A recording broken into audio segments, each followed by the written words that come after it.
Let me come to our next witness on this. Maryam Namazie was born in Iran before her family left in the wake of the Islamic revolution. You are part of the British Council of Ex-Muslims.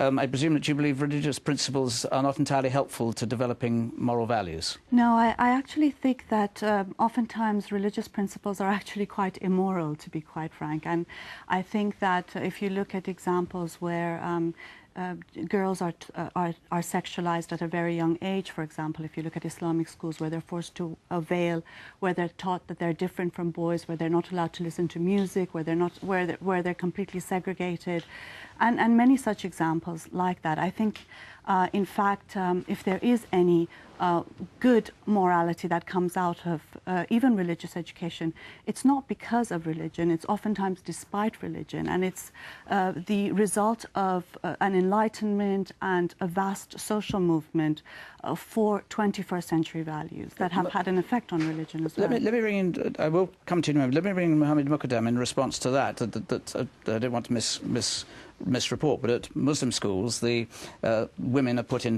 girls are put into a position where they are diminished as human beings. Well, that's often the case where people are ignorant of what goes on in faith schools and Muslim schools.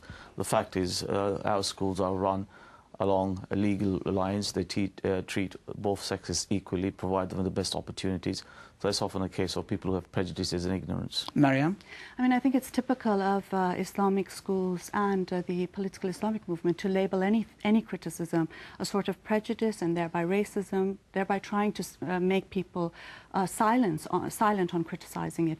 I think the issues are very clear. I mean, the head of the Islamia school, for example, was quoted in an interview saying that you're born a Muslim, you're always a Muslim, you can't leave. And that's things that have been told to me untold times for having renounced religion and Islam.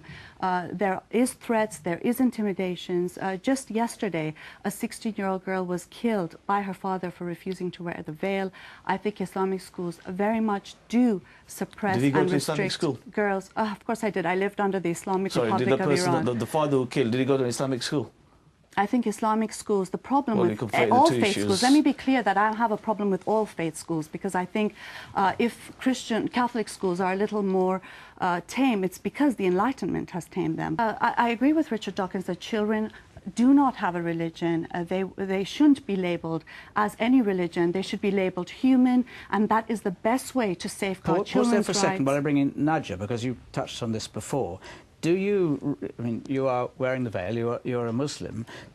What is your response to what you've just heard? I'm 16. I wear the hijab because I want to wear it, and I'm here. I'm out of my home. I'm doing well in school. I do a lot of stuff out of school. Nowhere does my religion stop me from doing what I want to do and be myself and expressing myself. There's a confusion here. You are assigning to religion what is actually, if Nadia is right, a cultural phenomenon. We have enough examples in the 21st century to know that it has everything to do with religion. And I mean, I think that obviously there are women, and I think with children it's a very different issue. The veil is a form of child abuse, in my opinion. But for adult women, I think they have a right to wear it. She's 16.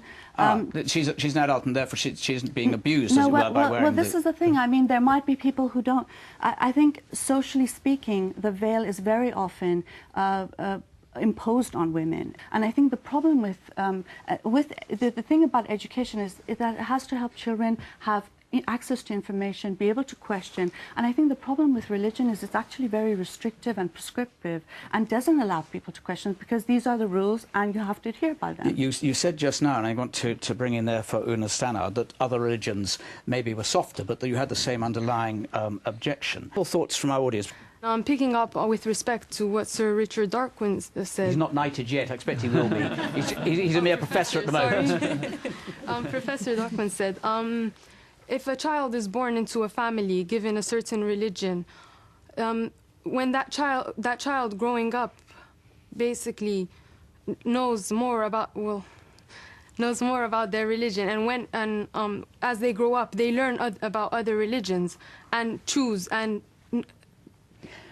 they can...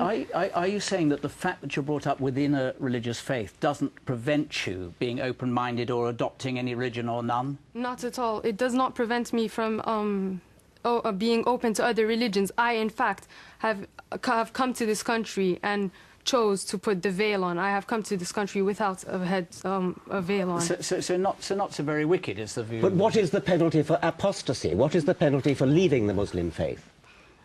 To be honest, I cannot back that point up. Dr. Muqaddam, what is the penalty for apostasy? And, before...